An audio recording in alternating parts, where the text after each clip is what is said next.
السلام عليكم ورحمة الله وبركاته. ازيكم يا حبايبي؟ عاملين ايه؟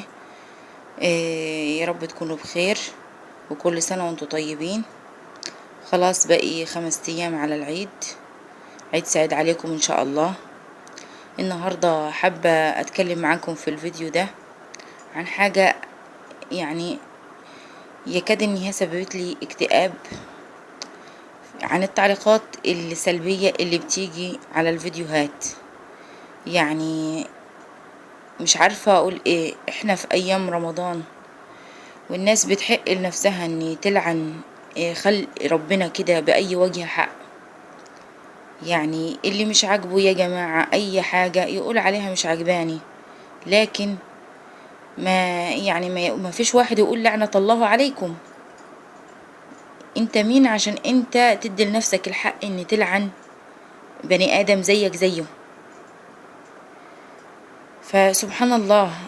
انا كنت عاملة فيديو طريقة ذبح البطة، فجاني تعليق كده لعنة الله عليكم، ايه اللي بتعملوه ده حرام. انا نفسي اعرف ايه الحرام في اني نذبح حاجة احلها ربنا. انا سميت وكبرت وذبحت البطة، ايه المشكلة في كده؟ واحدة تاني بتقولي ايه القرف اللي انت بتقدميه ده، ايه الفيديو المقرف ده؟ يا حبيبتي الفيديو المقرف ده انا كاتبه العنوان، فالمفروض ان انت قريت العنوان من اوله، ما كنتش دخلتي ولا شفتيه عشان ما تقرفيش. فليه التعليقات السلبية دي؟ يعني انا بعمل اللي بيطلب مني والله، وببذل قصارى جهدي عشان ارضي المتابعين بتوعي. عشان ايه؟ ربنا يعلم ان القناة دي هدفها الاول والاخير الافادة. طبعا ما هنكرش برضو علشان برضو يكون ليا ان شاء الله باذن الله، ربنا يجعلها باب رزق برضو ليا. ما انكرش دي برضو عشان اكون صادقة مع نفسي ومع ربنا قبليكم.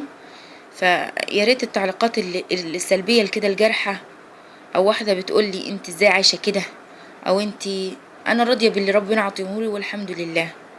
فاللي راضي بنعمة ربنا ربنا بيراضيه. فليه التجريح ده وليه التقليل من قيمة البني ادم؟ انا مطبخي عاجبني، شقتي عجباني، حالي عاجبني الحمد لله وراضية بيه تمام الرضا ولله الحمد. واكيد طبعا زي ما في تعليقات سلبية، وطبعا النسبة القليلة جدا ان التعليقات السلبية، في تعليقات جميلة جدا جزاهم الله كل خير. كل اللي علق لي تعليق ايجابي وربنا يكرمكم يا رب، وربنا يجعله في ميزان حسناتكم. واللي بيضايق الناس ربنا طبعا مش هيسيبه، واللي بيحبط الناس كده وبيحطهم في الارض بتعليقاته السلبية دي، وكل هدفه ان يحبط البني ادم، دي انت وربنا ان شاء الله هتتخلصوا. ربنا ما بيسيبش حق حد، وربنا ما بيسيبش حاجة الا ما بيحاسب عليها. وده كان الفيديو بتاعي، كنت حابة افضفض معاكم، وكنت حابة يا ريت اللي بيكتب تعليقات سلبية، انا سايبة التعليقات لو هترجعوا للفيديو بتاع طريقة ذبح البط، او في فيديوهين تاني برضو مش متذكرة ايه، فيهم تعليقات سلبية. انا مرضتش احذفهم ولا حاجة، لان عرفت ان لو انا هحذفهم مش انا اللي هشوفهم بس الناس هتشوفهم، فانا خليتهم. وكل واحد وضميره، وكل واحد وعلاقته بربنا. محدش دخل قلوب الناس، ولا حدش دخل وشاف عيشة الناس ايه. فكل واحد يا ريت يا ريت يا ريت يبص للناس من منظور تاني، ما يبصش بمنظور ان هو معاه والتاني ما معهوش. يعني كل واحد يحس بالتاني شوية. وده كان الفيديو بتاعي، ومعلش يكون زعجتكم. وسلام عليكم ورحمة الله وبركاته. دعواتكم لي ان شاء الله بالخير ان شاء الله، زي ما انا بدعي لكم وبفرح بكل تعليق، وبدعي له من كل قلبي بالله بعلق لي تعليق كويس، وبدعي ربنا ان انا اوصل معلومة كويسة في فيديوهاتي بالنسبة للطبخة والتنظيف او اي حاجة بقدمها. انا لو حاجة بعملتها وطلعت باظت مني برجع بعمل فيديو بيها تاني واقول لا دي ما نفعتش، لا دي حصل فيها كذا، وربنا يعلم ان انا بحكم ضميري قد ايه في كل فيديوهاتي.